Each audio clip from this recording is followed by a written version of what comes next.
Amém? Abre tua Bíblia comigo no Evangelho de Mateus, capítulo 1.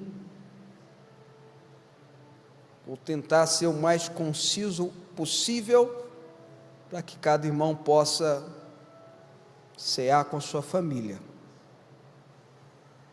Mateus capítulo 1, eu vou ler a partir do verso 18 até o verso 24, Evangelho segundo São Mateus, capítulo 1, do verso 18 ao verso 24, saudando, de uma forma especial os irmãos que estão congregando conosco através da televisão.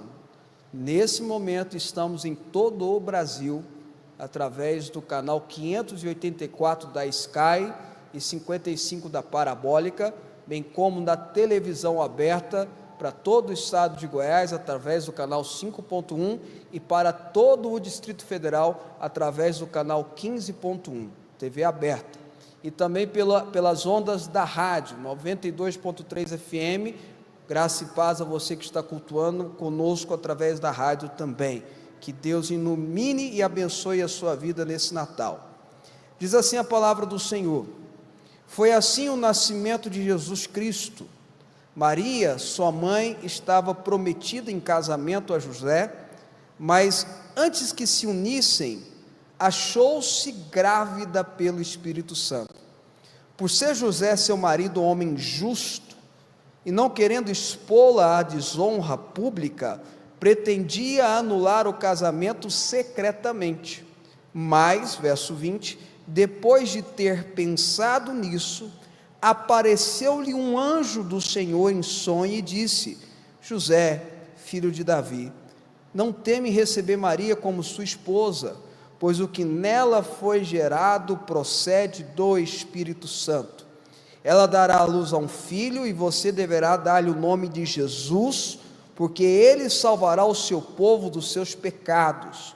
Tudo isso aconteceu para que se cumprisse o que o Senhor dissera pelo profeta: a virgem ficará grávida e dará à luz a um filho, e o chamarão Emanuel, que significa Deus conosco.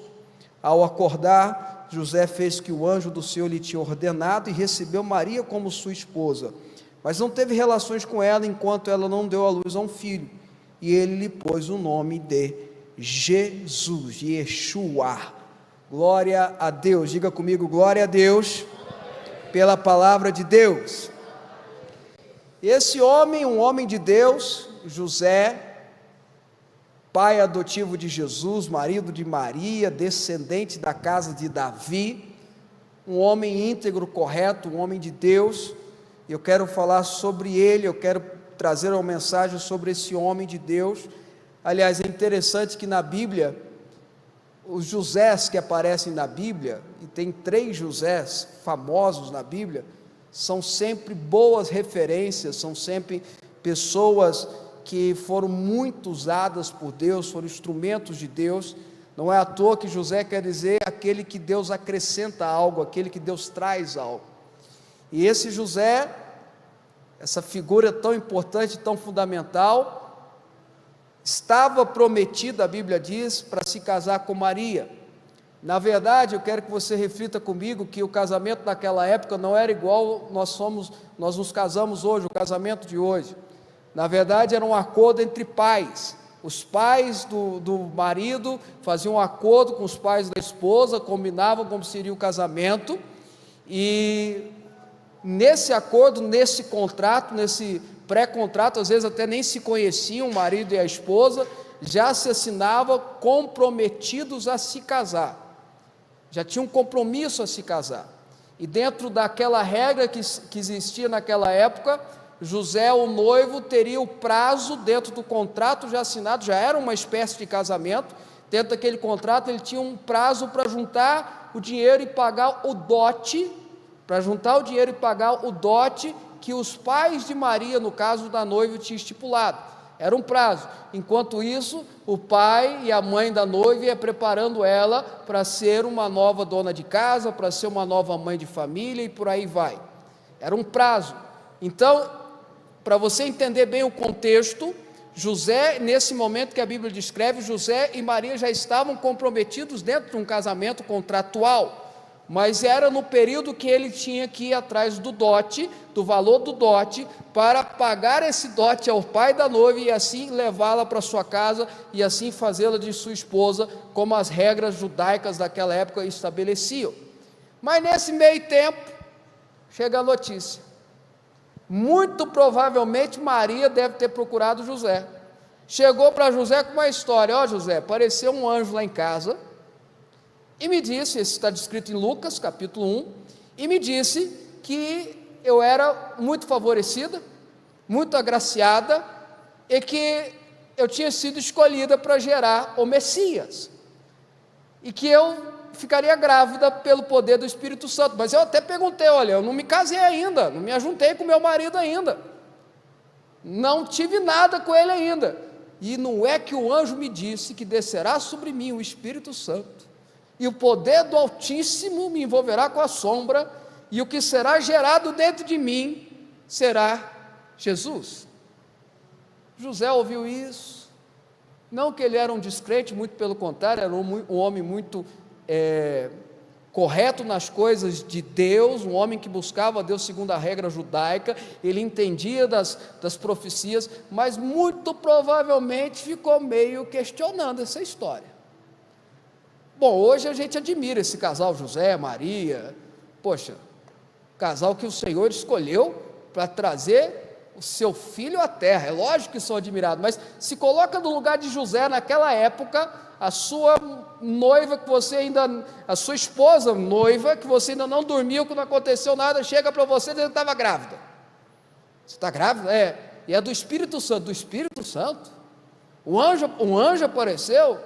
É lógico que José meio que não entendeu muito bem dessas coisas, e a Bíblia diz aqui, por ser um homem justo, no verso 19, não querendo expor Maria à desonra pública, porque se ele desse a entender que estava largando ela, porque ela estava grávida, é porque ela tinha caído, entre aspas, em adultério, e a regra judaica era muito clara: a mulher que fosse pega em adultério seria apedrejada.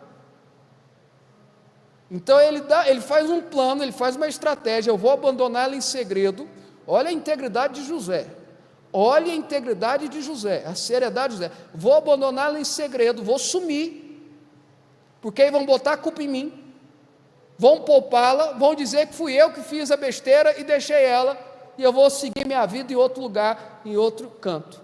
Essa era a integridade de José. Mas aí a Bíblia diz que no verso 20, depois de ter pensado, essa expressão é muito forte, porque ela remete à meditação no original, uma meditação de oração, de busca, de clamor, e aí ele começa a meditar nessas coisas, ele começa a pensar nisso, e colocando diante de Deus, às vezes até perguntando: Deus, por que isso aconteceu? Como é que o Senhor me permite uma coisa dessa? Eu gostava tanto de Maria, dessa moça, a gente ia construir uma família nós dois, como é que isso acontece, meu Deus? Ele começa a buscar em Deus, aparece um anjo do Senhor. Um anjo do Senhor aparece para ele e coloca ele no caminho certo. Sabe, irmãos, nós precisamos ser colocados no caminho certo da nossa vida. E esse caminho certo é a revelação de Jesus, lógico. O caminho certo na vida de José e Maria era a revelação de Jesus. Aonde Jesus passa a conserto, aonde Jesus passa a transformação, onde Jesus passa os caminhos são aplanados, onde Jesus está, os negócios são bem feitos, onde Jesus está, o mal não age, onde Jesus está, as trevas não têm a capacidade de se manter, porque Ele é a luz. Vocês entendem? E ele, José, ele estava imbuído da missão de apresentar Jesus ao mundo. Essa era a missão, o projeto de Deus para a vida dele. Mas porque ele não estava entendendo o que estava acontecendo, porque não era do jeito que ele esperava, ele quase sai do rumo, ele quase sai do caminho.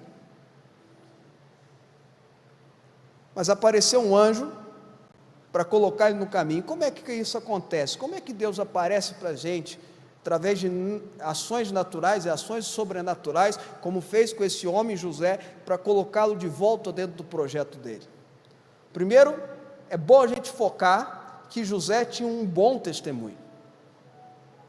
José era um homem íntegro, José era um homem correto, José era um homem que inspirava confiança.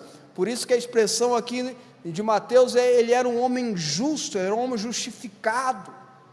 Eu e você precisamos nos esforçar para sermos pessoas que agradem a Deus. Não adianta eu também querer ser correto segundo os meus princípios e valores. Às vezes os meus princípios não batem com os princípios de Deus. E aí, como é que faz? Eu tenho que buscar ser uma pessoa correta segundo os princípios de Deus, segundo os valores de Deus. Não é à toa que a expressão era homem justo, portanto justificado. E a clareza bíblica é: aquele que é justificado por alguém, e no caso nosso, é justificado pela pessoa de Jesus. Quem está entendendo o que eu estou dizendo aqui? Primeira coisa que eu e você precisamos buscar o ano que vem, é sermos pessoas, é sermos homens, e quem é mulher, que agrade ao Senhor. É lógico que pela nossa força e pela nossa capacidade, nós não vamos dar conta 100%.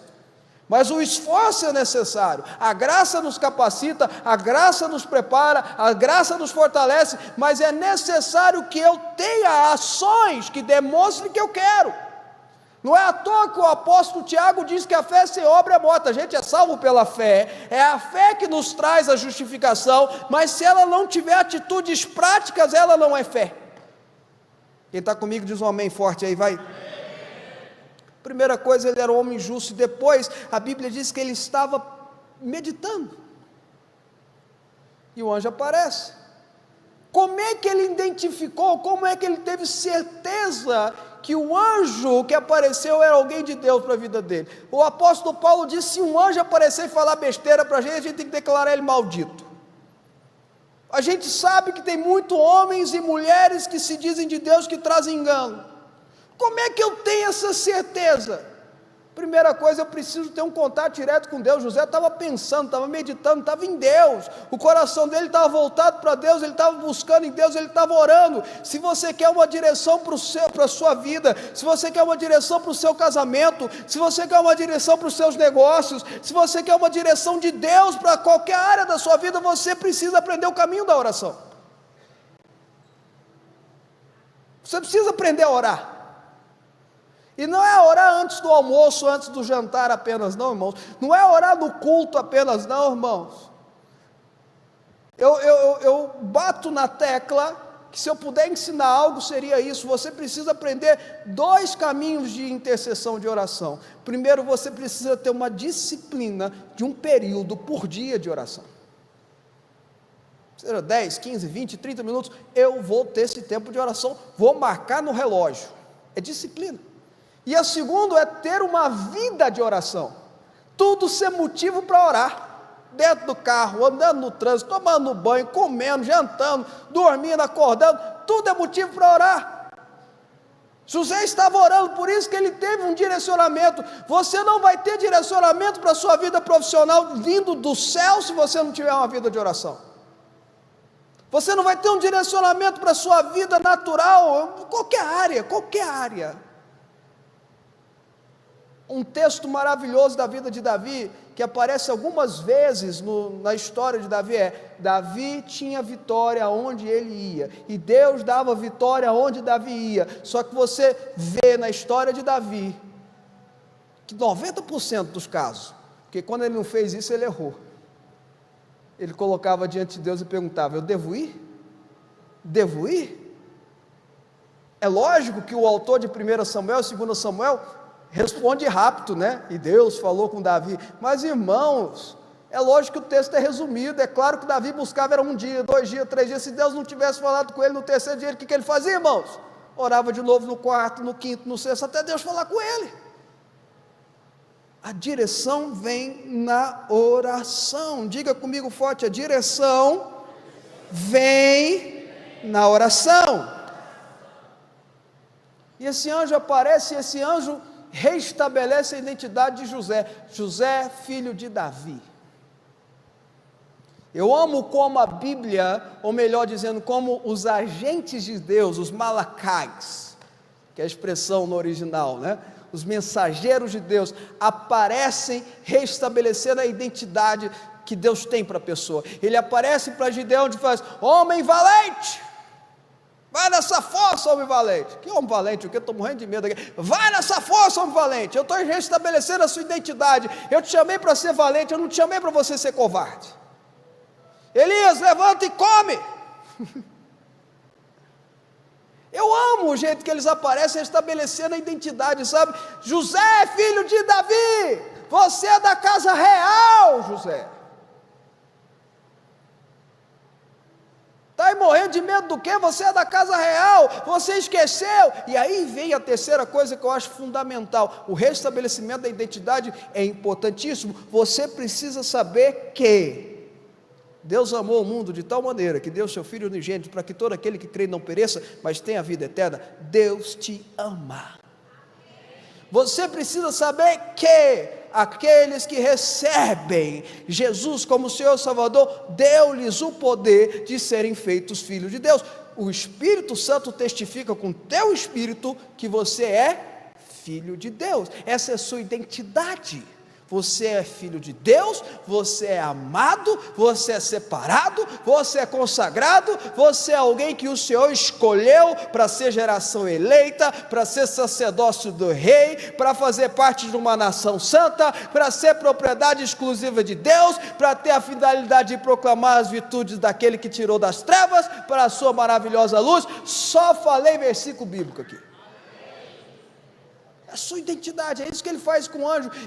O anjo aparece para José e fala: filho da casa do rei, filho de Davi.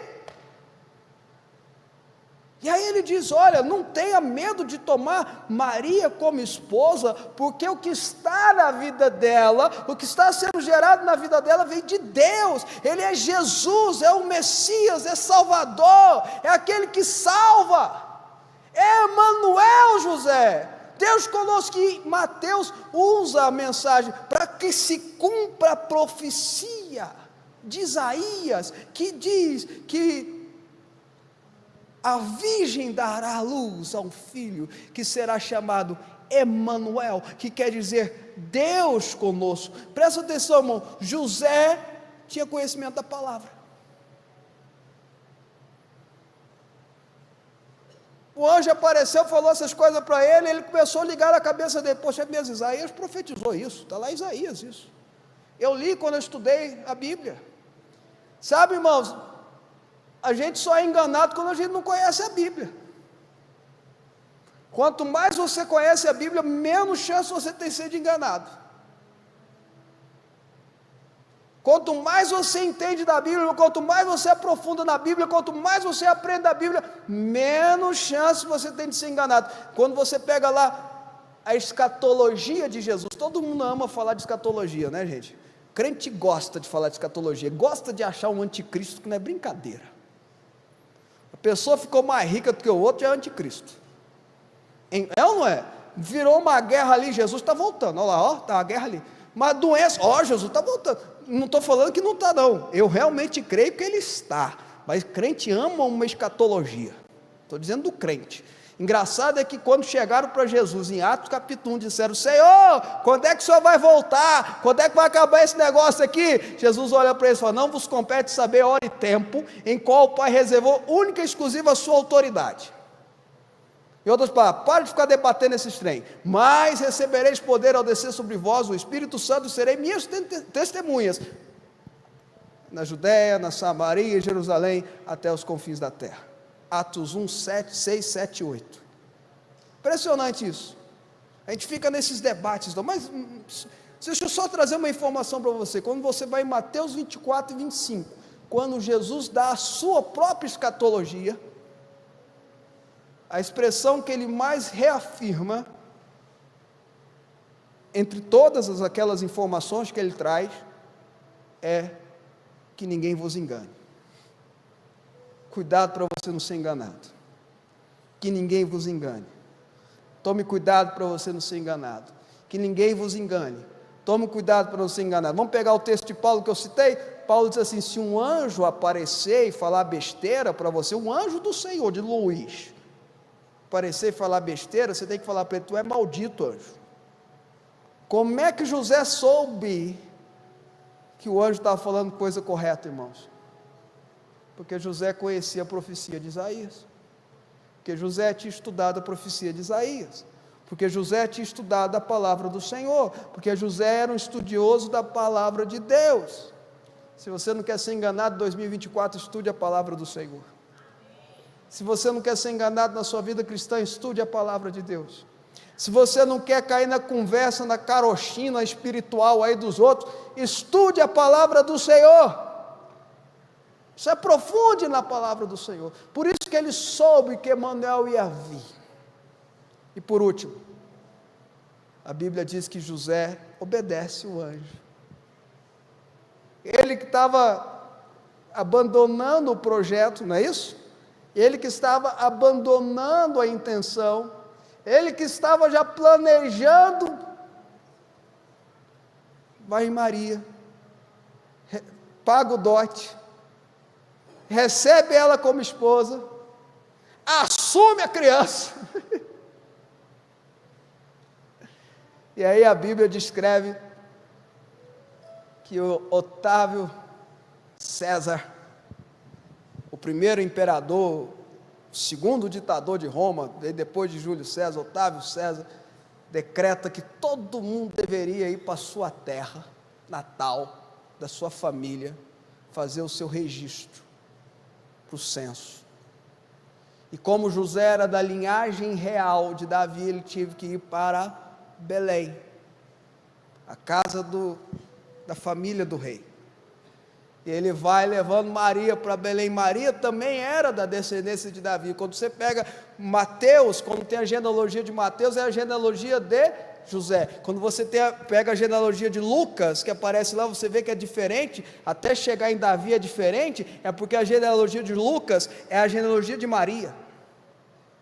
E eles têm que ir lá em Belém. Otávio César, o homem mais poderoso da terra, se submeteu à soberania de Deus para concretizar o plano de Deus, que era da cidade de Belém que o Messias deveria nascer. Se não fosse Otávio César ter decretado isso, em tese eles teriam nascido em Nazaré. Jesus teria nascido em Nazaré. Deus usou, Deus fez tudo para que o plano dele se concretizasse. Jesus nasceu, e nasceu por um objetivo. Nasceu para morrer. Jesus nasceu para morrer. 33 anos e meio depois, 30 anos ele começa o ministério dele, 3 anos e meio depois morre e ressuscita. Para que através desse ato de justiça, eu e você pudéssemos ser justificados. Deus é justo, Ele nos ama, mas Ele é justo. Quantas vezes você, já estou terminando, quantas vezes você fica bravo quando você descobre que um juiz tomou uma decisão injusta? Você já ficou bravo já com uma notícia dessa? O ministro fulano de tal libertou o traficante do PCC. Você não ficou bravo com isso? Eu fiquei.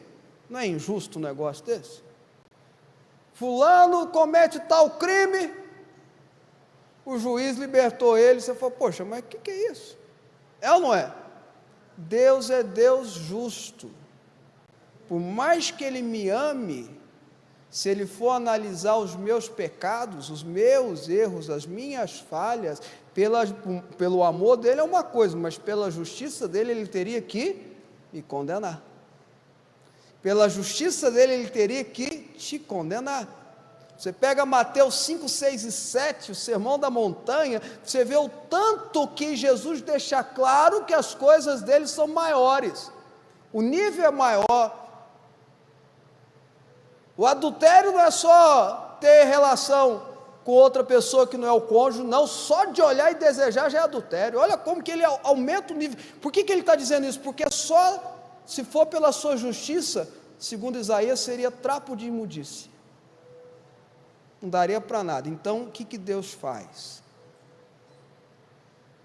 para Ele não me condenar, Ele envia o Filho dele, o Cordeiro, sem pecado, que tira o pecado, que não errou, que é perfeito, que é completo, que é pleno, e Ele se torna Emanuel, encarna em homem, vive no nosso meio sem pecado, porque só Ele daria conta.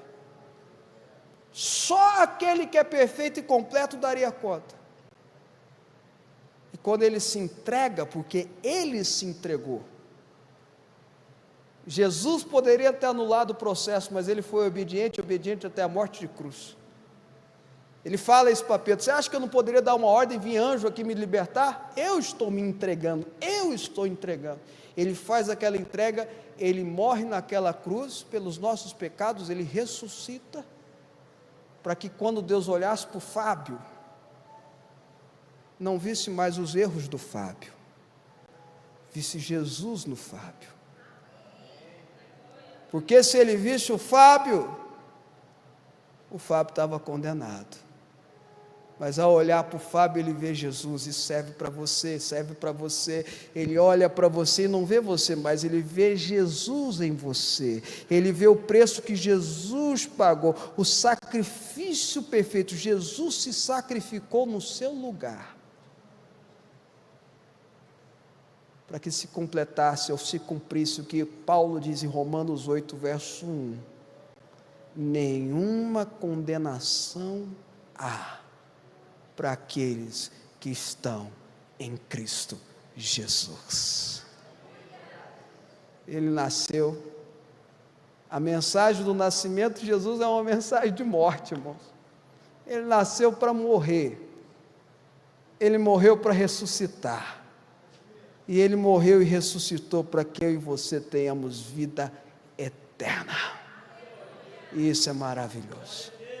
Que hoje à noite você lembre isso na sua família. Que hoje à noite você peça uma oportunidade lá.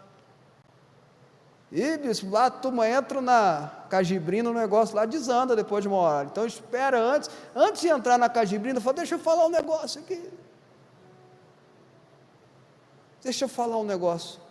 Jesus nasceu para morrer, morreu para ressuscitar, para que eu e você tenhamos vida eterna. Bispo, mas depois eles vão entrar no negócio, vai esquecer. Não esquece não, a palavra de Deus não volta vazia, ela penetra, ela entra. Eles podem até zombar de você, mas está entrando. A fé vem pelo ouvir da palavra de Deus. Não seja chato. Tem uns crentes que é chato, irmão, misericórdia, não comemora Natal, é festa pagã, e não sei o que, povo chato. Jesus amado, vamos celebrar que Jesus nasceu. Não nasceu dia 25, é verdade, mas Ele nasceu, isso que importa. Mas é festa pagã, irmão. Se for para tirar o que é pagão, pastor Bruno, nós temos que tirar até a aliança do dedo, que eu acho que é coisa muito importante. Casado que não usa aliança mas é coisa pagã, veio do paganismo isso. E aí, como é que faz?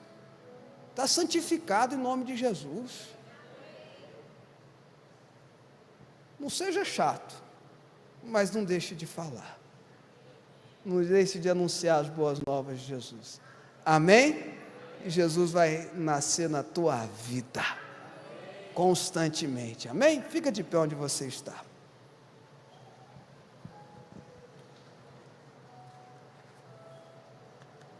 José obedeceu. Cabra macho, cabra de Deus esse José. Ele obedeceu. Venhamos todos nós obedecer ao Senhor também. Sabe, irmãos, o ID é para todo mundo. ID pregar o Evangelho é para todos. ID fazer discípulos é para todos, é para toda a igreja. Tem gente que é chamado para ser pastor, tem gente que é chamado para ser missionário. Pastor Bruno está lá cadê o pastor Bruno? Está aqui, pastor Bruno está lá nos Estados Unidos, saído daqui, está lá na região de Boston. Se for lá passar frio, viu, irmão, pode ficar na casa dele lá, lá é cantinho, fora não, mas então o pastor Bruno sai daqui. Alguns são chamados para ser missionário, para constituir igreja, outros não. Mas pregar Jesus, falar de Jesus é obrigação de todos nós. É ordem para todos nós. Compartilhe Jesus hoje, amém? Posso orar com você? Enquanto eu oro, eu vou pedir para alguns pastores e presbíteros virem aqui na frente. Caso você queira receber uma oração, eles vão estar aqui. Nós ainda estamos no nosso tempo, numa boa. Querido Deus, te louvamos, Pai. Te louvamos nessa tarde e noite, pela Tua palavra, pela Tua graça. Te louvamos porque o Senhor tem nos capacitado e abençoado. Te louvamos pela Tua palavra. E em nome do Senhor Jesus, eu invoco a Tua santa presença na vida de cada irmão e cada irmã. Que nós sejamos igual José, meu Pai, íntegros, justificados em Ti. Que tenhamos, meu Pai, o conhecimento da Bíblia e tenhamos, meu Pai, uma vida de oração para identificar quando o Senhor fala conosco. Nos direciona, Pai, para o Teu propósito, para o Teu projeto. Deus, que cada irmão que está me ouvindo, seja aqui no templo, seja em casa, que em nome do Senhor Jesus, o Senhor inunde ele com a Tua graça, para que ele possa compartilhar Jesus e o Evangelho nessa ceia de Natal. Nós oramos por aqueles, meu Pai, que vão passar essa ceia sozinho, que vão passar essa noite sozinho, Pai. Por algum motivo eles estão só, mas o Senhor é Deus de graça e de misericórdia. O Senhor pode alcançá-los e trazer, meu Pai, a Sua presença na vida deles hoje, e eles se sintam, meu Pai, agraciados por Ti.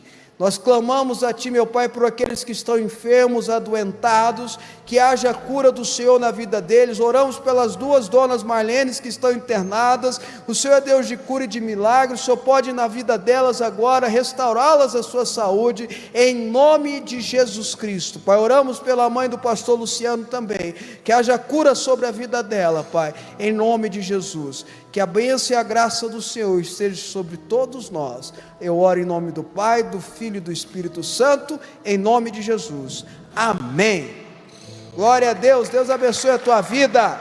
Feliz Natal. Feliz e abençoado Natal.